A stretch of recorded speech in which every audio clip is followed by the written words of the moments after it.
Salam Rahayu. Semoga pada hari ini pemirsa terberkati dan dianugerahi kesehatan, keselamatan, dan kebahagiaan.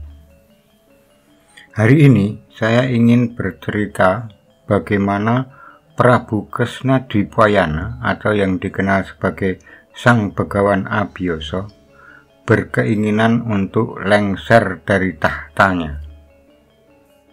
Dengan penuh pertimbangan dan ketetapan hati, Prabu Kresna Dwipayana akhirnya mendatangi Resi Bisma, saudara tirinya, untuk mengungkapkan niat lengser ke Prabon di Hastinapura untuk madeg kepanditaan. Saya sudah pertimbangkan secara masak. Saya harus mengundurkan diri dari tahta Hastinapura dan digantikan oleh putranda Pandu Dewanata, ungkap Kresna Dwipayana. Pertimbangannya apa, Dimas? Tanya Bisma. Pandu sudah tampak matang kepribadiannya dan dia telah sukses melaksanakan Rajasuya, tanggap Kresna Dwipayana. Bisma tertunduk. Dia diam mendengarkan jawaban Kresna Dwipayana. Namun di balik diamnya, sebenarnya dia merasa khawatir, sebab dalam pemikirannya, Bharatayuda bakal semakin dekat. Konflik dalam kerajaan Hastinapura bakal mulai meruncing karena Dresarasa, kakak Pandu Dewanata beserta keluarga besarnya, tentu tidak akan legowo tinggal di bawah perintah kendali dan kekuasaan Pandu. Berat situasi Hastinapura nanti, Dinda, ucap Bisma. Tapi ya hendak bagaimana, potong Kresna Dwipayana. Roda perjalanan Hastinapura harus tetap bergerak, harus terus gelinding, sela Kresna Dwipayana. Iya, tapi apa tidak bisa keinginanmu itu rada ditunda sedikit gitu, ucap Bisma.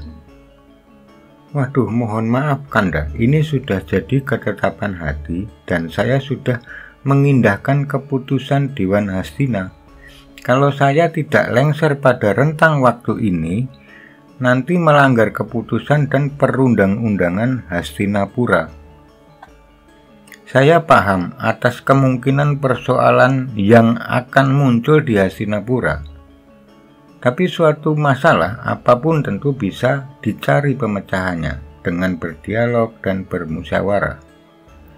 Saya tentu tidak akan lepas tangan atau tinggal diam jika nanti muncul persoalan, kata Kresna Dwipayana.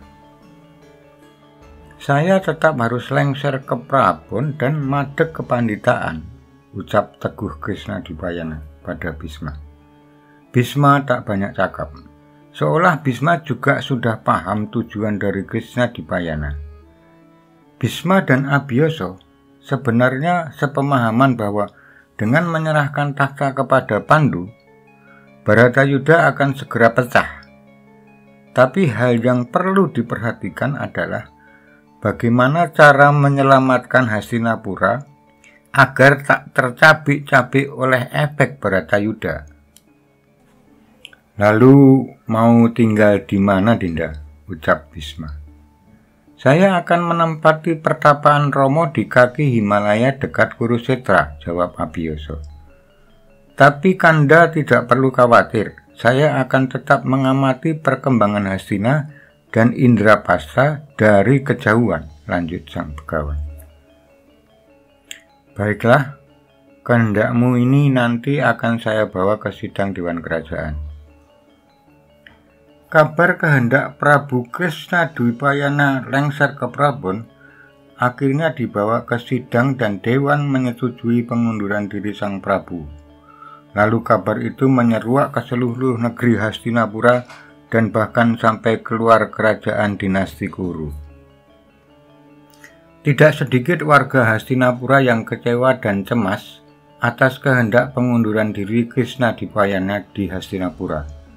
Sebab jika Prabu Kresna Dwipayana lengser, kondisi Hastina boleh jadi murat-marit karena tidak ada tokoh yang bisa menggerakkan hati dan perekonomian warga untuk bertindak demi kemajuan Hastinapura. Krisnadwipayana sebagai pemimpin negeri Hastina sungguh memperhatikan segala aspek kehidupan warga dan lingkungan. Bukan saja aspek spiritualitas, tapi juga ekonomi dan kesejahteraan warga Hastinapura terpenuhi. Yang paling ditakutkan dan dikhawatirkan oleh warga pendukung Krisnadwipayana adalah kemungkinan besar para keluarga besar Dhestarashtra bertindak sewenang-wenang terhadap mereka karena sudah tidak ada perlindungan dari Krisnadwipayana.